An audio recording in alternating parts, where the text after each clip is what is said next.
खुदावंद आपको बरकत दे। आज सुबह आप सब लोग खुश हैं, आज खुश हैं, हालेलुया।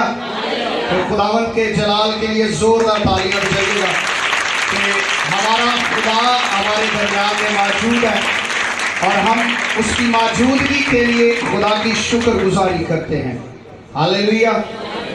आज इस सुबह के लिए, सुबह की इस खूबसूरत बरकत के लिए खुदा की शुक्रगुजारी करते हैं कि खुदा ने सारा हफ्ता हमें, हमारे खानदान को महफूज रखा, सलामत रखा और हर तरह के हादसात से खुदा ने हमें बचाया है, ताकि हम एक हफ्ता के बाद फिर खुदा की शुक्रगुजारी करें और खुदा के नाम को जलाल दे सकें। और अब वो वक्त है कि अब खुदा बोले और हम सुने। हमने जी भरकर खुदा की प्रस्तिश की है और अब वो लम्हा है कि हम खामोश रहें, हमारे कान खुले रहे और हम बड़े ध्यान से खुदा के कलाम को सुने, क्योंकि खुदा के कलाम के अंदर लिखा है कि ईमान सुनने से पैदा होता है और सुनना मसीह के कलाम से है।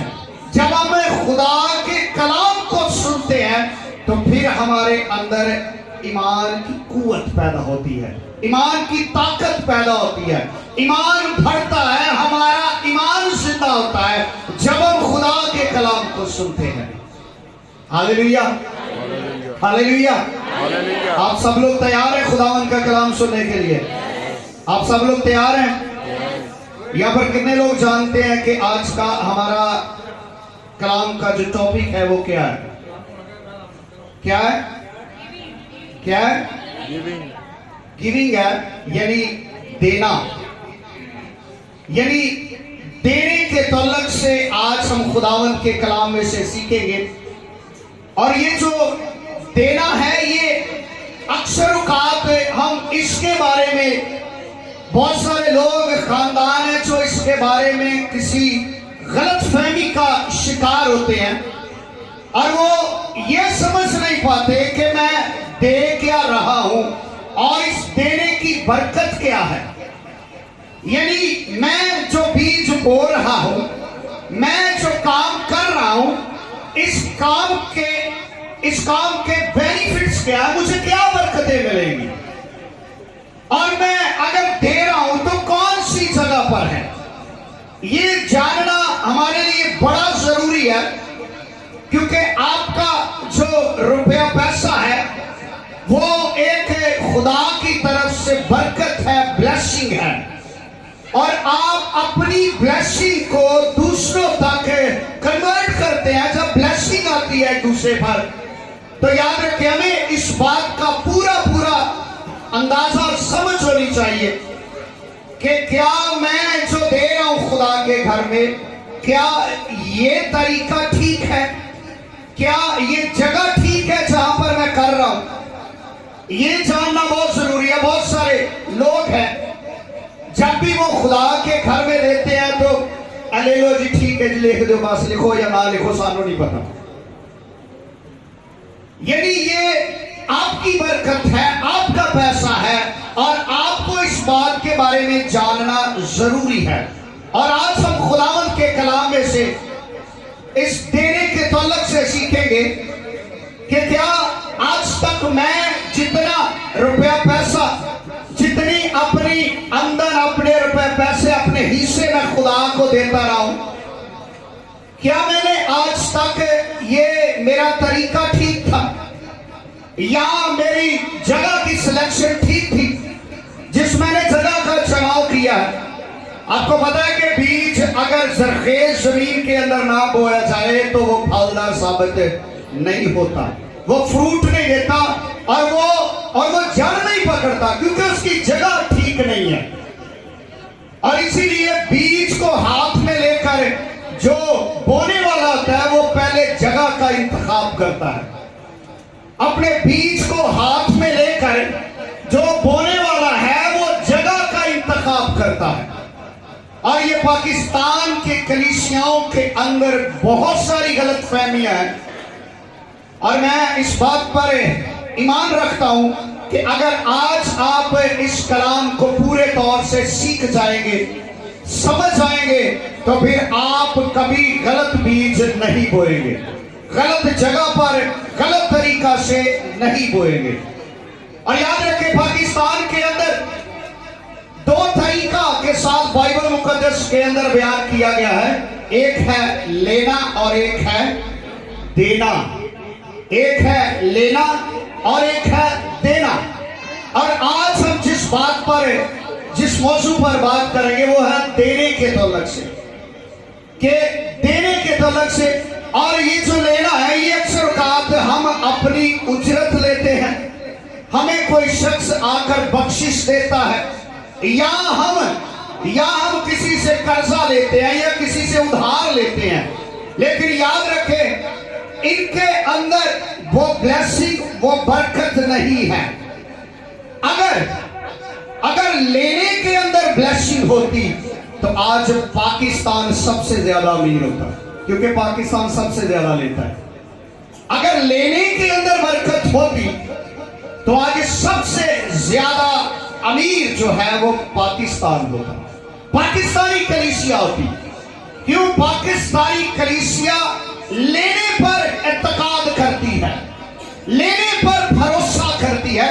लेकिन बाइबल बयान करती है कि जो देने वाला है वो बाबरकत है, लेने वाला बाबरकत नहीं है, देने वाला बाबरकत है।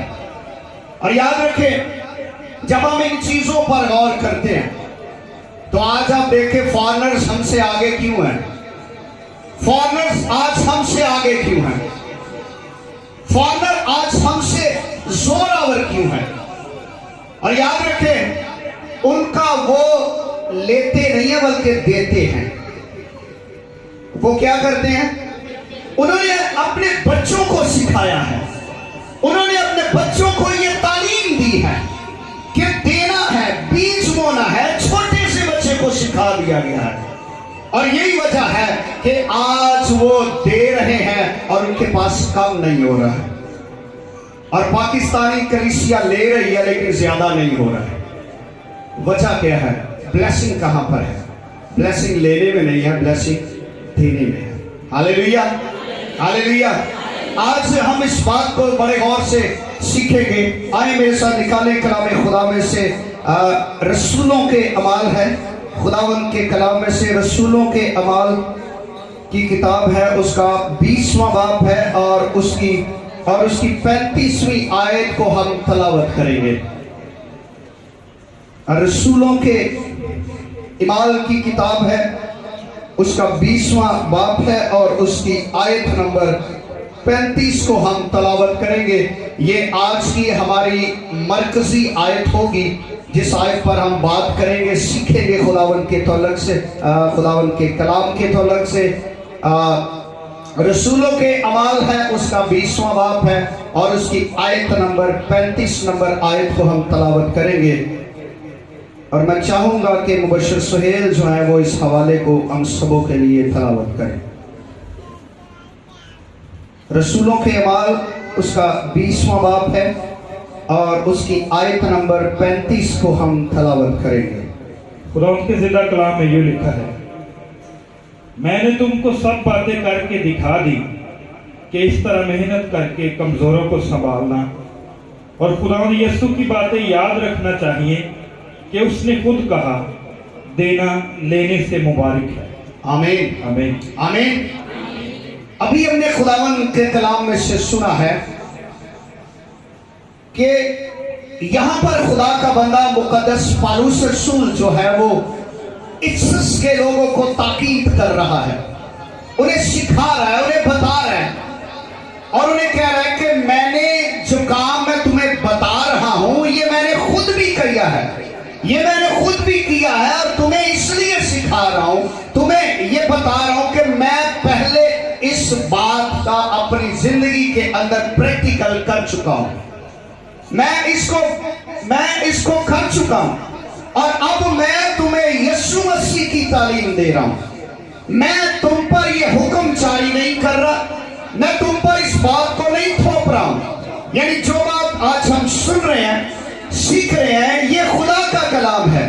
ये किसी शख्स का कलाम नहीं है, या किसी शख्स ने इसका ऑर्डर नहीं किया है, नहीं लगाया, बल्कि लिखा है, वो कहता है मैं यीशु मसीह की बातें तुम तक पहुंचा रहा हूं। और याद रखिए, खुदा का बंदा मुकद्दस पौलुस रसूल जब यीशु मसीह खिदमत कर रहे थे तो उस वक्त वो यीशु के साथ नहीं था, लेकिन याद रखिए बाइबल इस बात की शहादत देती है कि खुदावंद यीशु मसीह पौलुस से बातें करते थे, पौलुस से गुफ्तगू करते थे। कहता है ये बात मुझे खुदावंद से पहुंची है, ये बात मुझे किसी ने बताई नहीं है, मैंने कहीं से सीखी नहीं है, बल्कि ये बात मुझे खुदावंद से पहुंची है। यानी इसका मतलब है खुदावंद यीशु मसीह उससे बातें करते थे। और उसने कहा कि खुद कहा कि देना लेने से मुबारक है। दो चीजें हैं यहां पर, एक है देना और दूसरा है लेना। अब ब्लेसिंग किसके साथ जुड़ी है? अभी हमने दोनों अल्फाज को सुना है, सीखा है। देना लेने से मुबारक है, यानी ब्लेसिंग जो है, बरकत जो है, वो देने के साथ जुड़ी हुई है। देने के साथ बरकत का वादा किया गया है कि ब्लेसिंग है, बरकत है, वो तुम्हारे देने में है। जब तुम दिया करोगे, दिया करो ताकि तुम्हें भी दिया जाए। ये नहीं कहा कि लिया करो ताकि तुमसे भी लिया जाए। हमारे साथ ये सिलसिला उलट चलता है। हम कहते हैं कि लिखा है कि लिया करो ताकि तुमसे भी लिया जाए, ऐसा ही होता है। हम लेते हैं और हमसे भी लिया जाता है, हम देते नहीं है इसलिए हमें दिया नहीं जाता है। ये जो चीज है, ये जो कलाम है, इस कलाम को, ऐसी बातों को हजम करना बड़ी मुश्किल बात है। और याद रखे वही मेडिसिन बदन के अंदर काम करती है जिसको आपकी बॉडी हजम कर लेती है। और याद रखे जितनी ज्यादा बड़ी बीमारी होगी उतनी ज्यादा कड़वी और उतनी ज्यादा कड़वी मेडिसिन दी जाएगी। और अगर आपका बदन उसको हजम कर जाता है तो फिर आप ठीक होना शुरू हो जाते हैं। अगर आप कलाम की ताकत को, कलाम की अथॉरिटी को, कलाम के भेदों को जान जाते हैं, देने के अंदर मुकाशफा है, भेद छुपा हुआ है। यानी अगर इसके साथ बरकत है तो यानी इसका मतलब है कि इसके पीछे कोई राज है, इसके पीछे कोई भेद है जिसे हम नहीं वाकिफ है, जिसे हम जानते नहीं है। एक ऐसी बात, एक ऐसा मुकाशफा, एक ऐसा रेवलेशन देने के सिलसिले में पीछे छुपा हुआ है जिसे हम नहीं जानते हैं। देने की 5 इकसाम है। देने की कितनी इकसाम है जी? 5 इकसाम है। आज आपने मुआशना करना है कि आप कौन सी इकसाम में फिट होते हैं, आप कौन सी इकसाम के अंदर फिट होते हैं।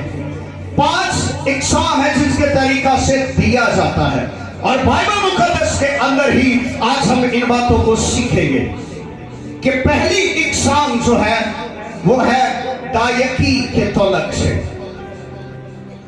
पहली इकसाम कौन सी है जी? दायकी के तौलक से। दूसरी इसकी इकसाम है शुक्रगुजारी के तौर पर। दूसरी जो इसकी देने के सिलसिले के साथ जो किस्म है वो है शुक्रगुजारी। और तीसरी जो किस्म है वो है हदिया देना। और चौथी जो किस्म है वो है खैरात करना। और 5वीं जो किस्म है वो है बीज बोना।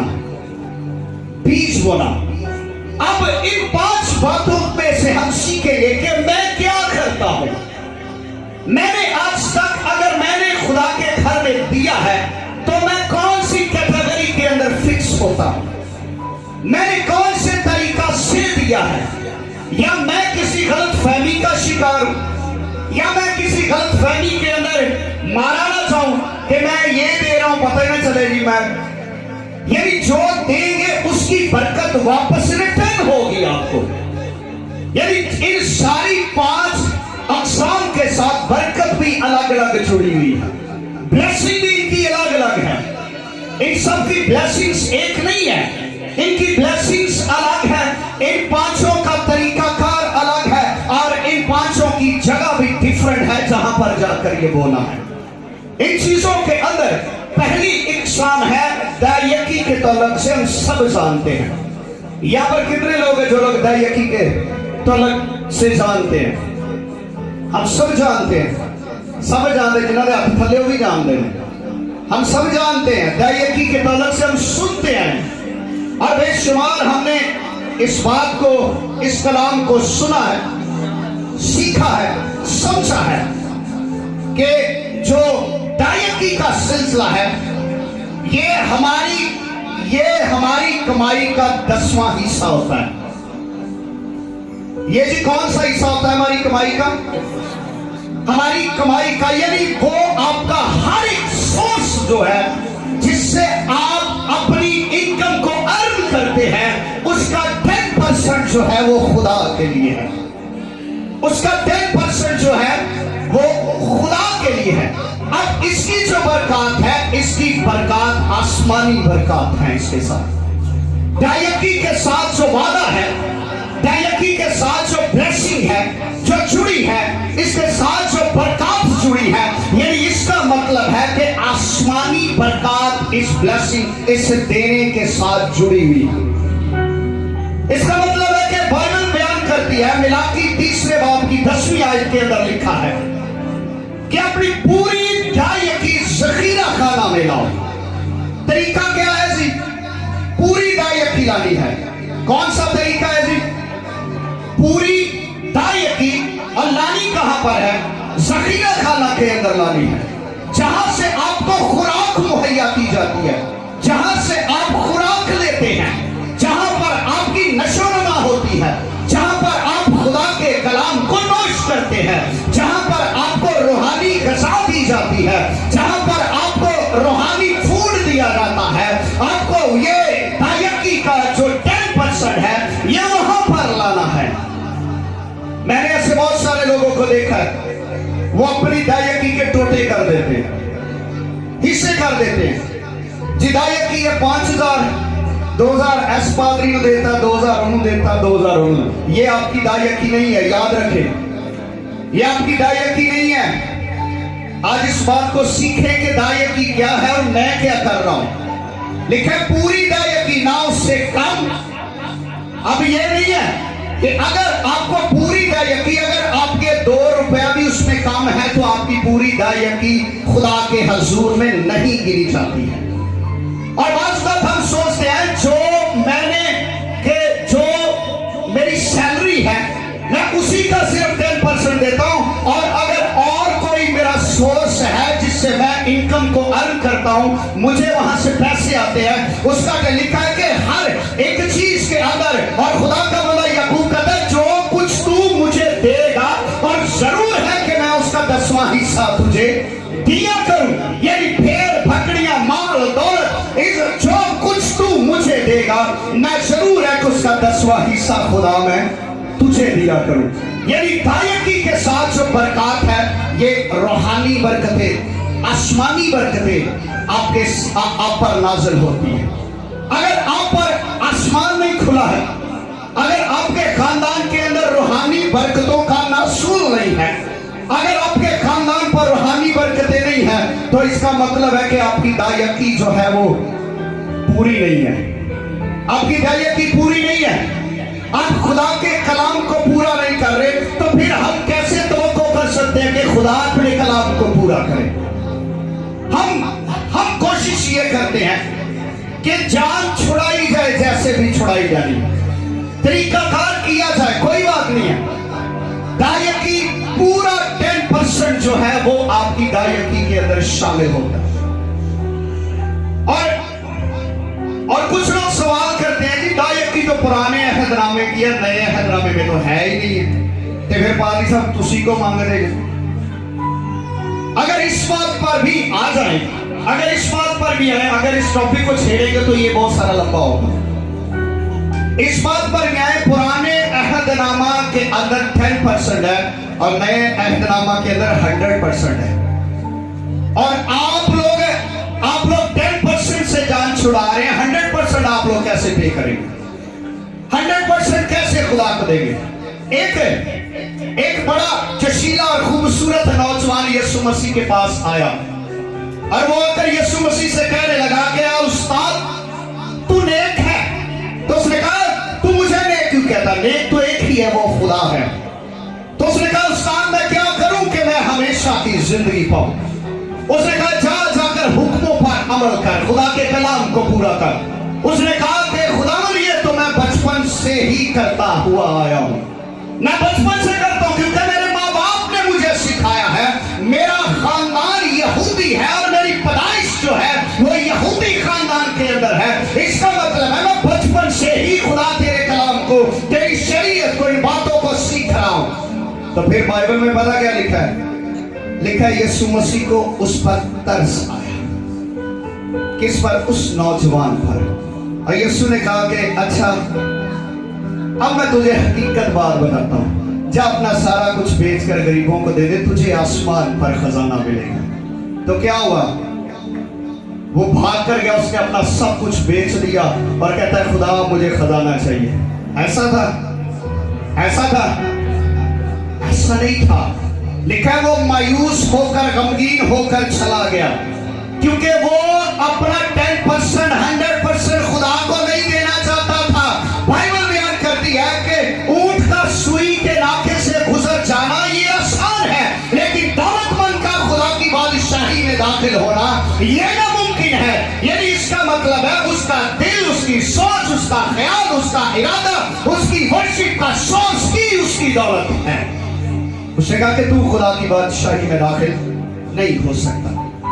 हमें 10% जो है आपका 10वां हिस्सा पूरी दायकी जखीरा खाना के अंदर लाओ। जो लोग दायकी को डिवाइड करते हैं याद रखें उन पर कभी आसमान नहीं खुलता है, कभी आसमान नहीं खुलता है। जखीरा खाना के अंदर लानी, कहां पर लानी है जी? कहां पर लानी है?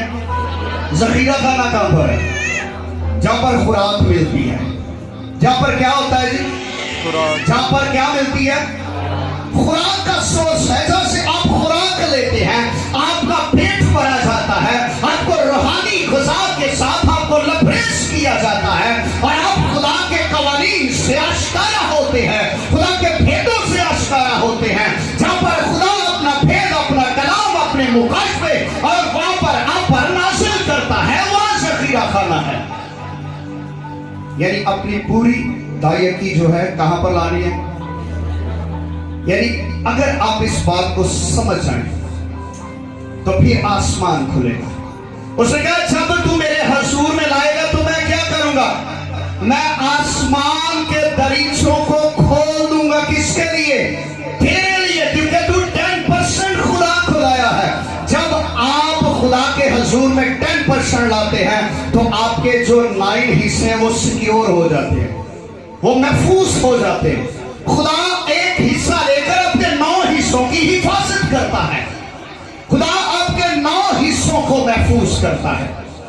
हम एक हिस्सा देने की बजाय हम एक हिस्सा नहीं देते, हमारे 10 हिस्से खराब हो जाते हैं।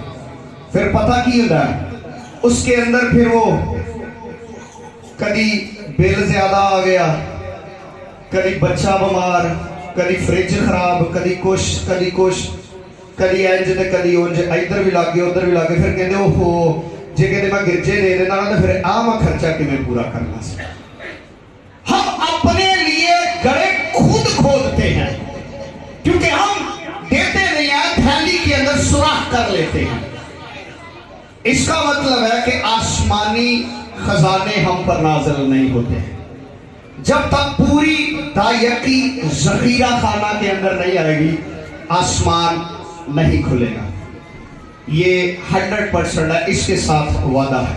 हालेलुया। अब कितने लोग हैं जिन्होंने आज तक पूरी दायकी ज़खीरा खाना में ली है? पूरी दायकी। तो इसका क्या मतलब है? आसमान बंद है आपके लिए, नहीं खुल रहा है। वजह क्या? आप 1000, 1500, 2000 देकर खुदा को आप वो पंजाबी सी क्या कहते हैं उसको, के क्या कहते हैं कि जी खुशामद करना या वो, हाँ जी, ठगाना या जताना या जो कुछ भी आप कर सकते हैं। वो कहने लगे लाले पोपे नहीं लाने, खुदा ऐसे खुश नहीं होता है, चापलूसी ऐसे नहीं होती है। आप खुदा को ठग नहीं सकते हैं ना। खुदा कहता मुझे तेरे हदिये नहीं चाहिए, मुझे तेरे बैल बछड़े सींग वाले खुर वाले जानवर नहीं चाहिए। क्या मैं सांडों का खून पीऊंगा?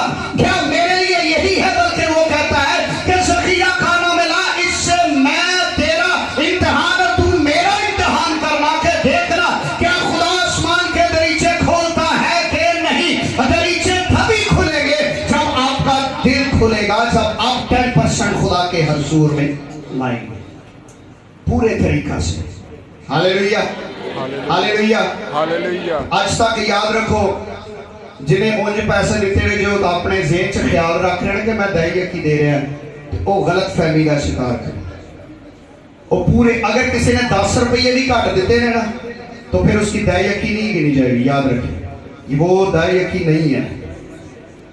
अब दूसरी बात कौन सी थी? कौन सी थी? शुक्रगुजारी।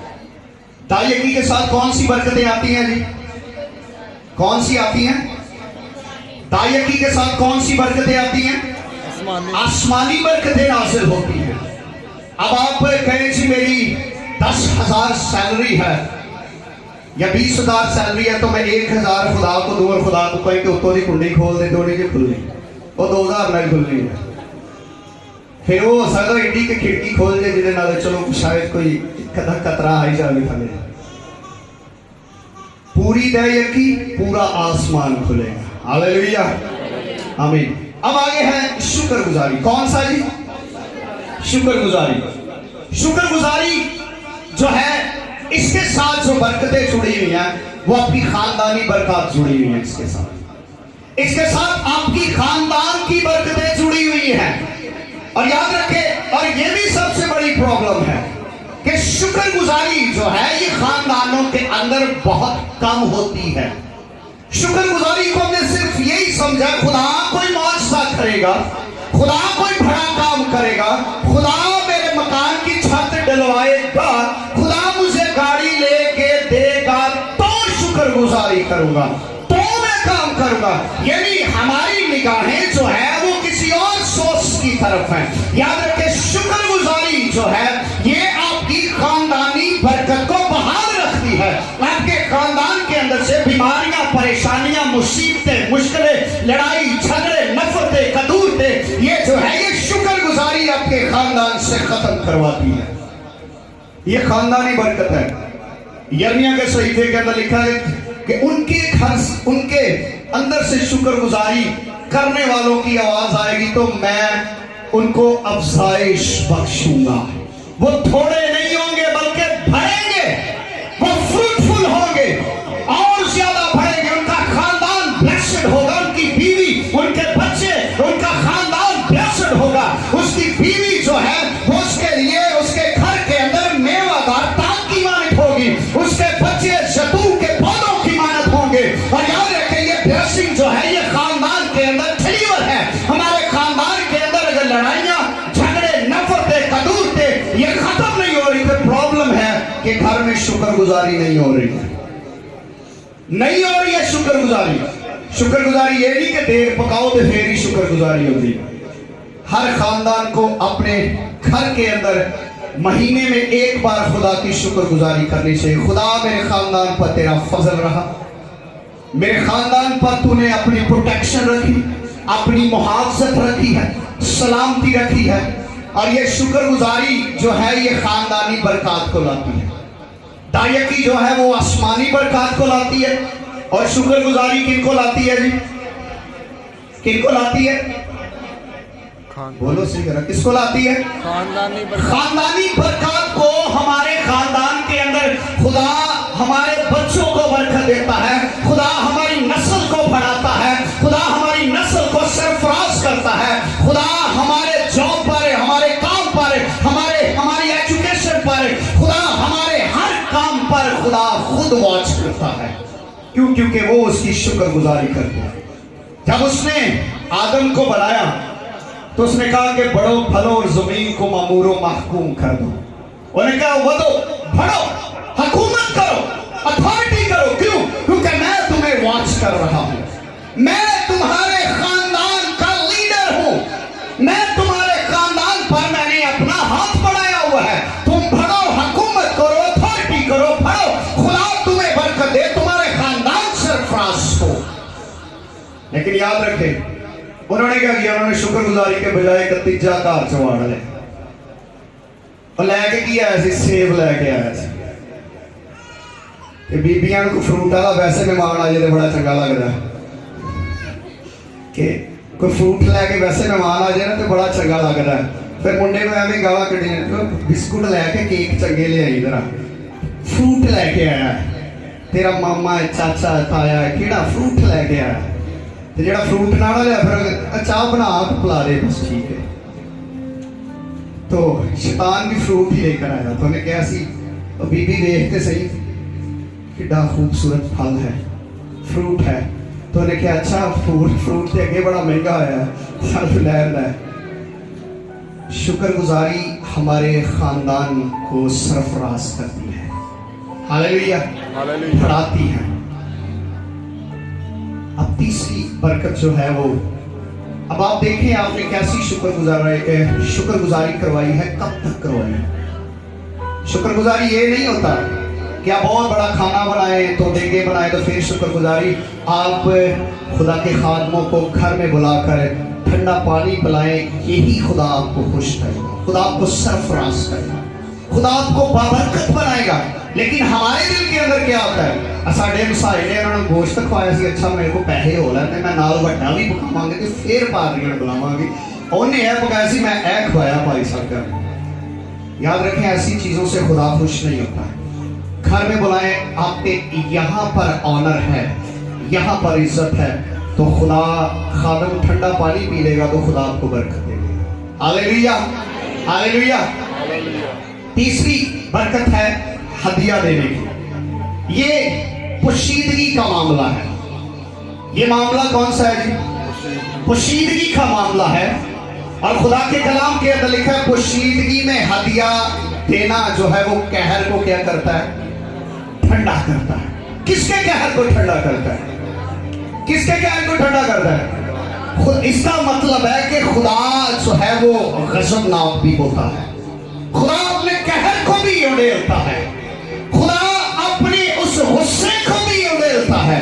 और लिखा है जो पोशीदगी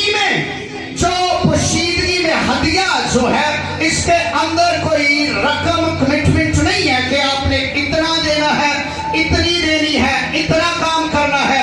जगह ये आपका और खुदा का मामला है। आप हदिया किसी इंसान को नहीं देते हैं बल्कि आप खुदा को देते हैं, और ये खुदा का और आपका मामला है।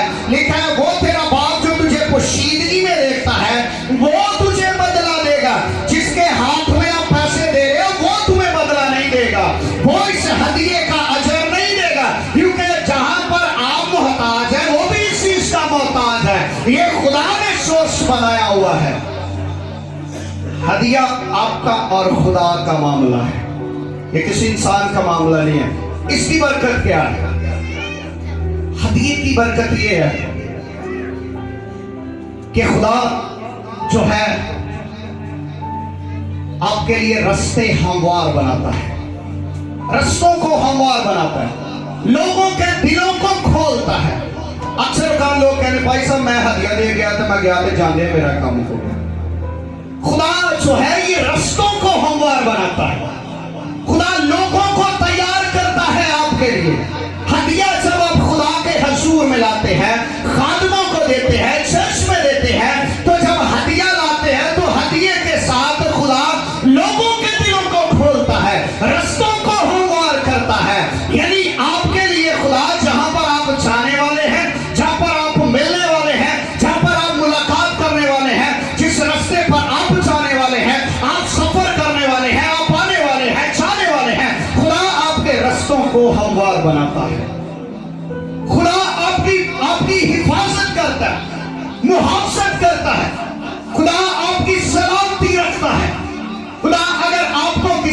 से कोई काम है तो खुदा उसके दिल को नरम करता है, खुदा उसके दिल को खोलता। लिखा बादशाहों के दिल तेरे हाथ में है, तू जिधर चाहे उन्हें पानी के नालों की तरह मोड़ सकता, जिधर चाहे तू मोड़ सकता है, चाहे जितना मर्जी सख्त दिल इंसान हो। अगर आपका काम नहीं हो रहा तो इसका मतलब है आपको हदिये की ब्लेसिंग लेने की जरूरत है, हदिये की ब्लेसिंग। अगर आपके खानदान में प्रॉब्लम है तो आपको शुक्रगुजारी की ब्लेसिंग लेने की जरूरत है, शुक्रगुजारी की ब्लेसिंग लेने की जरूरत है। अगर आसमानी बरकत नाज़िल नहीं हो रही, इसका मतलब है दैयकी की ब्लेसिंग की जरूरत है आपको।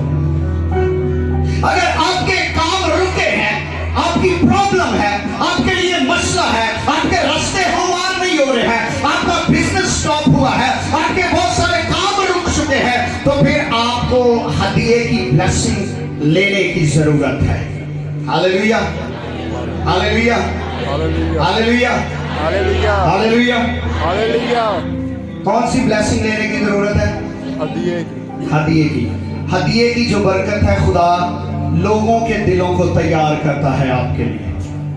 यानी आपके जो मेल मिलाप के लोग हैं, आपके साथ मिलते हैं, खुदा उनको तैयार करता है, किस लिए? कि आपकी गर्ज पूरी की जाए, आपकी गर्ज पूरी की जाए, आपके मामलात के लिए खुदा आगे तैयारी करता है। Hallelujah, hallelujah. अब चौथी बात कौन सी है? कौन सी है? खैरात करना। खैरात कितने लोग करते हैं? खैरात करना। खैरात जब आप करते हैं, आप खुदा को कर्जदार कर देते हैं, आप खुदा को कर्जदार कर देते हैं। क्या किसी इंसान की औकात है कि वो खुदा को कर्जदार करे? क्या किसी इंसान के अंदर ये एबिलिटी है कि वो खुदा को कर्जदार करे? खैरात भी पोशीदगी के साथ जुड़ी हुई है। इसके लिए धूमधाम, नाच धड़ामे, ये वो बताना, ऐलान करना, इधर जाना उधर जाना, ये जरूरी नहीं है। इसका मतलब है पोशीदगी में जाना और खैरात वहां पर करना जो आपको रिटर्न करने के काबिल नहीं है, जो आपको वापस देने के काबिल नहीं है। आप उनमें खैरात मत करें जो आपको दोबारा रिटर्न कर सकते हैं। जो खुद खैरात करेंगे आपको भी बुलाएंगे, आप उनके बीच में आपकी खैरात कबूल नहीं होगी। अगर खुदा को कर्जदार करना चाहते हैं तो ऐसे लोगों को पोशीदगी में दें जो वापस करने की औकात नहीं रखते हैं। हम अक्सर औकात किसी को देने से पहले सोचते हैं ये वापस कर भी सकता है कि नहीं कर सकता है। अगर मैं इहदे भला करा, ये ना हो कि अगली दफा मेरे करता है कि नहीं गई तो मेरे को इहने कुछ किया, इन्हें मेरे बुलाया।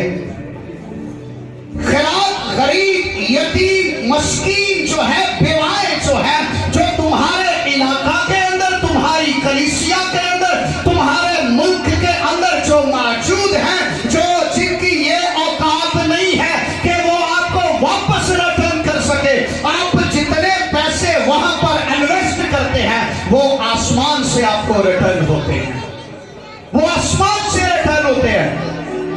लिखा है इंसान की किताब के अंदर 19वें बाब की 17वीं आयत में कि जो गरीब और यतीम पर तरस खाता है, उसका ख्याल करता है, वो खुदा को कर्जदार कर देता है। खुदा कर्जा, आप खुदा को कर्जदार कर देते हैं कि आप खुदा को मजबूर कर देते हैं कि खुदा मैंने ये काम कर दिया है। अब याद रखें, एक बात मैं सोच रहा था, मैंने कहा खुदा के बदकार सरफराज क्यों हो जाते हैं, बदकार क्यों बुलंद हो जाते हैं? क्योंकि वो खैरात कर करके खुदा को कर्जदार कर देते हैं। खुदा मजबूर हो जाता है उनको रिटर्न करने के लिए। ये खैरात जो है, ये जब हम करते हैं तो बाइबल कहती है अपने आगे नरसिंगा ना बजवाना, किसी को ना बताना, किसी को ना अपना शोर ना मचाना कि मैं खैरात कर रहा हूं, मैं दे रहा हूं, मैं दे रही, मैं ये कर रहा हूं। बल्कि पोशीदगी में जा, उसे दे, और सिर्फ तू और तेरा खुदा जानता है। और तेरा खुदा जो पोशीदगी में देखता है वही तुझे बदला देगा। तू इंसानों को कर्जदार नहीं करता है, बल्कि याद रख खैरात में तू खुदा को कर्जदार कर देता है। तू खुदा को कर्जदार करता है, खुदा मजबूर हो जाता है तुम्हें रिटर्न करने के लिए तुम्हारा, क्योंकि खुदा किसी का कर्जा नहीं रखता, खुदा किसी के एहसान नहीं रखता, खुदा वापस लौटा देता है और खुदा डबल मल्टीप्लाई करके वापस लौटाता है। हालेलुया। आप लोगों को समझ आई है? कितनी चीजें हमें सीखी देने के तौर से। पहली दायकी है, इसके साथ कौन सी बरकत जुड़ी है? आसमानी बरकत। कौन सी बरकत? आसमानी। कौन सी? आसमानी। आसमानी बरकत को नाजिल, क्योंकि आसमान खुलेगा तो आसमानी बरकतें नाजिल होंगी। आसमान खुलेगा तो खुदा का फजल आएगा, खुदा ऐसी ऐसी जगह पर आपको प्रोवाइड करेगा कि आप सोच भी नहीं सकते। ये आसमानी बरकतें हैं।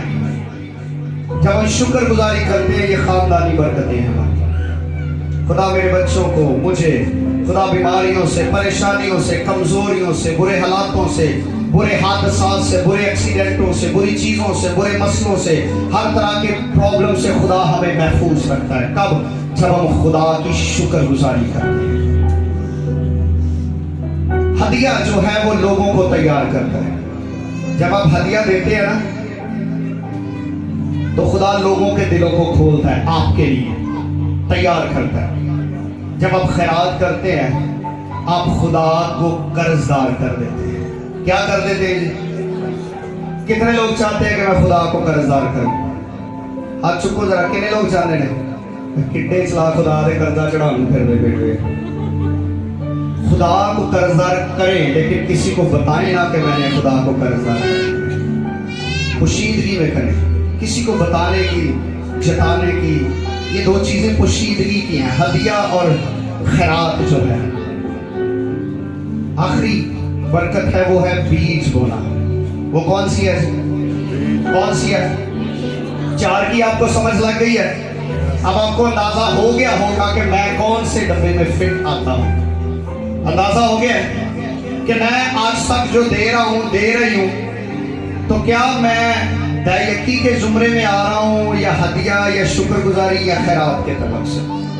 कहां पर हूं मैं? अगर किसी में भी फिट नहीं हो रहे तो फिर मसला खराब है, फिर आप अपनी बरकत को खो रहे हैं। आसमानी बरकत, जिस्मानी बरकत, रस्तों को हमार करना और खुदा को कर्जदार करना, बीज बोने की बरकत जो है, ये आपकी आखिरत को संवारती है। ये आपकी किसको संवारती है? आपकी आखिरत को संवारती है। जब आप बूढ़े हो जाते हैं, जब आपका कोई आसरा नहीं होता, आपके बच्चे आपका साथ छोड़ देते हैं, आपके अजीज आपका साथ छोड़ देते हैं, उस वक्त जो वो आपने बोया है वो आपके काम आएगा। लिखा है कि सुबह को भी बीज बो और रात को भी, शाम को भी अपने हाथ ढीले मत पड़ने दे, क्योंकि तू नहीं जानता है कि कौन सा बीज है, कौन सा वक्त है, कौन सी ऐसी घड़ी है कि जिसमें ये बीज बराबर हो जाएगा, जिसमें तू, तेरे लिए ये सुकून दा, आराम दा साबित होगा। तू नहीं जानता है। तू सुबह शाम सिर्फ इसी काम में लगा रहा, खुदा के कलाम को सीख, बीज को बो, खैरात कर, शुक्रगुजारी कर, हदिये कर और दायकियां दे, ताकि खुदा तुझे एंड टाइम में तेरी हिफाजत करे। बहुत दफा होता गया, लोग सारी उम्र ठीक ठाक रहते हैं, बुढ़ापे से आके धक्के खाने शुरू कर देते, यानी औलाद पूछती नहीं है।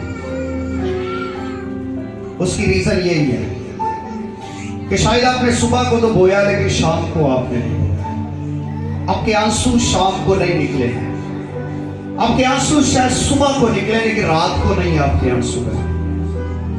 शायद वो काम जो आपको करना, कंटिन्यू करना था, जो काम आपको रोकना नहीं था, जो काम आपको सुबह शाम हर वक्त करना था, शायद आपने किसी गफलत की वजह से उसको स्टॉप कर दिया है। लेकिन खुदा आपको रिटर्न करना चाहता है। दैयकी की जगह घर के अंदर नहीं है, याद रखें। आखिरी बातें हैं, फिर दुआ करेंगे। दैयकी की जो जगह है वो घर के अंदर नहीं है और ना उसके टोटे किए जाते हैं, इस बात को भी ध्यान में रखिएगा। दैयकी की जगह ना तो घर में है और ना उसको डिवाइड किया जाता है। अगर डिवाइड किया जाता तो फिर यह भी लिखा जा सकता था कि दैयकी जखीरा खाना, साथ में पूरी का जो वर्ड है ना उसमें लिखा कि कमी नहीं होनी चाहिए, पूरी 100% लेकर आ खुदा के घर और जखीरा खाना में। दैयकी की जगह कहां पर है जी? कहां पर है? जरा बुलंद आवाज से बोले, फिर दुआ करेंगे। दैयकी की जगह कहां पर है और कितनी लानी है? पूरी। कितनी लानी है? पूरी। बुलंद आवाज से बोले, कितनी लानी है? पूरी दैयकी जखीरा खाना में लानी है। बोले राज टोटे नहीं करने, ठीक है? वो आपकी कभी दैयकी नहीं गिनी जाती। मैंने कई ऐसे लोगों से देखा है जी दैयकी तो फिर वो कहने नहीं, असि पादरी को देना। याद रखो, अपने दिल से गलत फहमी काट दो, कोई पादरी को कुछ नहीं देता। आप जो देते हैं खुदा को देते हैं। पादरी तो बेचारा खुद खुदा का मोहताज है, वो आपको क्या रिटर्न कर सकता है? फिर इसका मतलब है पादरी को देके अपनी आंखें पादरी पर लगाते हैं कि पादरी रिटर्न करेगा, वो नहीं कर सकता। अगर आप सोचते हैं कि मैंने पादरी को पैसे दिए हैं तो आपको बरकत भी पादरी की तरफ से मिलेगी, तो पादरी खुद बेचारा बरकत लेने फिरता हो क्या मिलेगा? जब आप सोचेंगे मैंने ये खुदा के लिए कर दिया है, जो काम करो जी से करो और ये जानकर करो कि खुदा के लिए करते हैं। जो भी काम करते हैं आप 10, 20, 1000, 5 जितना भी खुदा के घर में देते हैं, खादम को देते हैं, चर्च में देते हैं, जो भी करते हैं आप खुदा के लिए करते हैं और खुदा को कर्जदार करते हैं। इसमें पादरी का उसमें कोई इंटरफेरेंस नहीं है। पादरी की ये खुदा ने सोर्स बनाया हुआ है। और शुक्रगुजारी की जगह हमेशा आपके खानदान के अंदर है, बाहर नहीं है। शुक्रगुजारी की जगह आपके खानदान के साथ मिलकर है। ये नहीं कि घर शुक्रगुजारी कराई तो पूरे बच्चे नहीं आए तो फिर पूरी बरकत नहीं है। शुक्रगुजारी की जगह खानदान के अंदर है और पूरे खानदान के साथ है। हदिये की जगह पोशीदगी में है, आपकी मुट्ठी के अंदर है और उसके साथ आपके लिए लोगों को तैयार किया जाता है, रास्ते हवार होते हैं। खैरात की जगह पोशीदगी में है। खैरात की कोई भी जगह हो सकती है, जहां पर आपको गरीब यतीम मस्कीन मिलता है आप वहां पर पहुंच सकते हैं, लेकिन पोशीदगी में देखकर तो आप खुदा को कर्जदार करते हैं। अगर इन 5 बातों को आप समझ गए तो फिर आपको रिटर्न होना शुरू हो जाएगा, फिर आपको मुनाफा मिलना शुरू। याद रखें, जब वो आते हैं ना, इंश्योरेंस वाले आते हैं तो इन्ने को फायदे दसते हैं। मैं अक्सर औकात कहना, मैं कहना जो इंश्योरेंस वाले आते हैं ना, इन्ने को फायदे दसते, बंदे का वैसे मरन को दिल करता कि मर जाइए तो ना कोई इंश्योरेंस के पैसे ले लिए, इतने फायदे बताते हैं। तो खुदा के कलाम में तो मैंने आपको इतने फायदे बताए, फिर आपका काम करने को क्यों नहीं देता? ये रिटर्न होगा और 100% होगा। बाहर को फकी बेचने वाला बैठा ना तो दावा करता है, भाई जी फकी ले लो, जो आराम ना हो तो पैसे वापस। तो मैं भी ये दावा करता हूँ, फकी के दावा करते, मैं खुदा के कलाम पर दावा कर रहा हूँ। अगर आराम ना आए तो दोबारा भावे गिरजे ना, अगर आराम ना आए इस पर अमल करके देखें, आराम आएगा, 100% रिटर्न होगा। हालेलुया। कितने लोगों को समझ आ गया? आ गई या समझ आई है? 100% पक्की बात है। आज के बाद जब भी देना है सोच के देना है कि कौन सी जगह है, क्या दे रहा हूं, कैसे दे रहा हूं, फिर जिस तरह से जिस तरीका से देंगे उसी तरीका की बरकत आपको वापस रिटर्न होगी। हालेलुया। आए अपनी आंखों को बंद कीजिएगा। आज